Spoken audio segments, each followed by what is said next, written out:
by your leadership.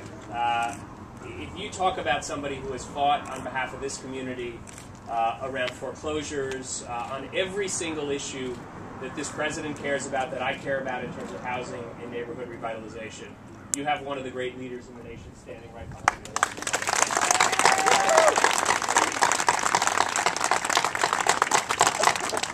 And I will be happy to take you up on your invitation, Madam Mayor, Congressman, to be back early and often in town and to see the work that you're doing here. I want to say a special thank you to the Secretary, State Secretary of Housing, Mr. Skinner. Ray, you have been a great partner for us as well. I appreciate you overcame adversity to get with us today and to be here. And I've been so impressed with the work that you're doing around the Recovery Act, not just here, but all over the state. So thank you. And I also want to thank Reverend Keene, who opened us up here. And I want to come back in just a moment and say a few words about the work that he is doing and the broader coalition here in this neighborhood around Build. But I will just say that in my work in New York, I had a lot of inspiration, learning that I took from the IAF organization, which has been working so closely with Build. Arnie Graff is here and so many others. And I will tell you, if there is a true model of how to rebuild a community from the ground up, it is something that Build and IAF understands, and I am so proud that we could be a part of helping to bring this community back, an effort that has been underway well before we came here to celebrate today, and will be well after us because of the work of Reverend Keene and so many others that are here today. So,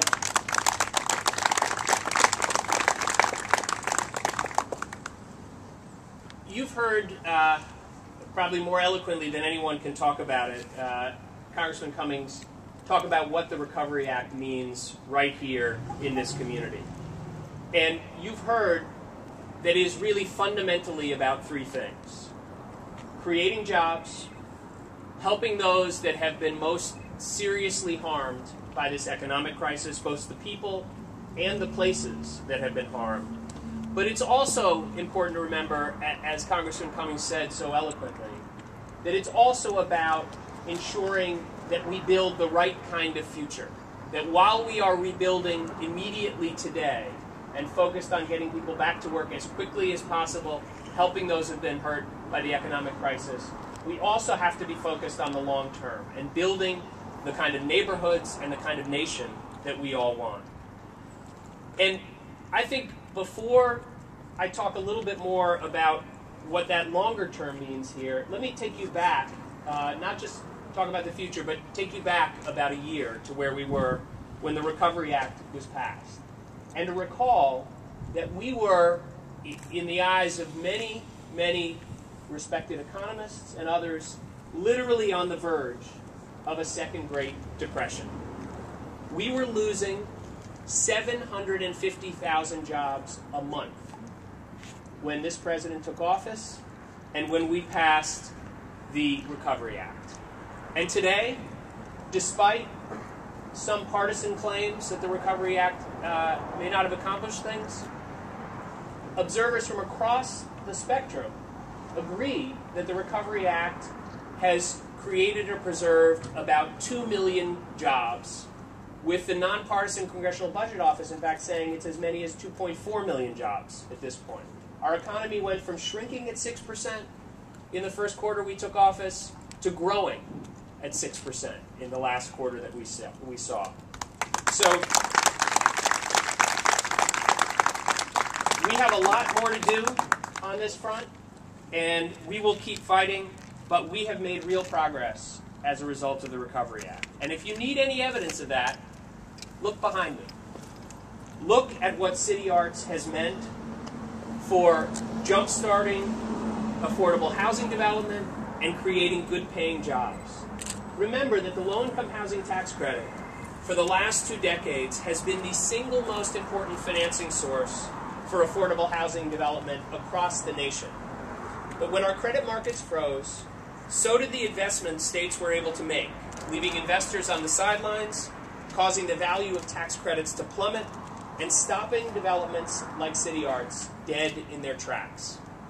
Virtually overnight, as many as 1,000 developments across this country, with 150,000 units of affordable housing, were stopped. But with the Recovery Act, that began to change, and it began to change fast. Within 8 days of the President signing the bill, we allocated all $2.25 billion of tax credit assistance program funds to the 50 states around the country within just 8 days. Within 6 months, we had signed agreements with every single state in the country so that they could put that money to work creating jobs, helping developers like the Homes for America, Jubilee Baltimore, and TRF Development Partners get developments like City Arts moving again. In all, our TCAP program will complete construction on an estimated 35,000 affordable housing units nationwide, and just as important, it will create tens of thousands of jobs building on the 168 that you heard about here today.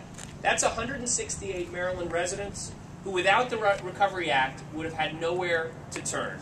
No paycheck to put food on their table or pay the rent, no money to help their child's winter illness get taken care of by going to the doctor. It's people like Cornelius Carey, who we just met, who hadn't had a regular job for 7 years and was literally just laid off from a part-time job on a project before this. When Southway Builders, who's building here at City Arts, was able to call him up and say, Cornelius, we've got good news. We've got a full-time job available for you because City Arts is going forward. Thanks to the Recovery Act, instead of wondering what's next, Cornelius has a job, a stable income, and a reason to be hopeful about his future and his family's future.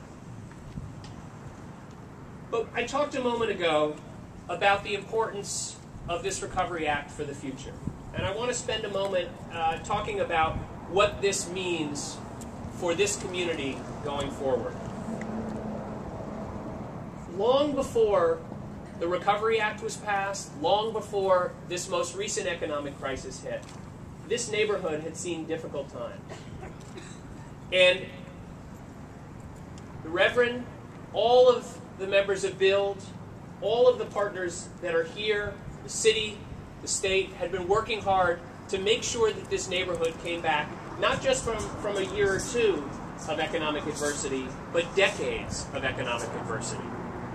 Think about the fact that this building behind us is going to be the first new residential building completed in this neighborhood since the early 1900s. The very first. That is because we, in the Obama administration, were able to help a network of partners who have come together and galvanized a sense of optimism and hope and progress in this community to move this neighborhood forward. And we are so happy to be a part of that. And that's part of what the Recovery Act is about in the future. It's about building homes, but it's also about building neighborhoods that are sustainable and vital for the 21st century. But it's also more than that. It's about connecting arts to community development. And I want to thank Rocco Landesman, my colleague, who heads the National Endowment for the Arts, who is a real champion of the way that arts community-based development can be exactly the right kind of economic development that can kickstart a neighborhood. I've seen it in New York.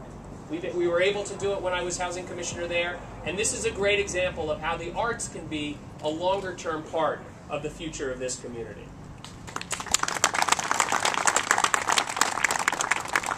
And finally, this building is about the future because City Arts is part of what the Recovery Act is doing to spur the clean energy economy that America needs to compete with countries like China in our global economy.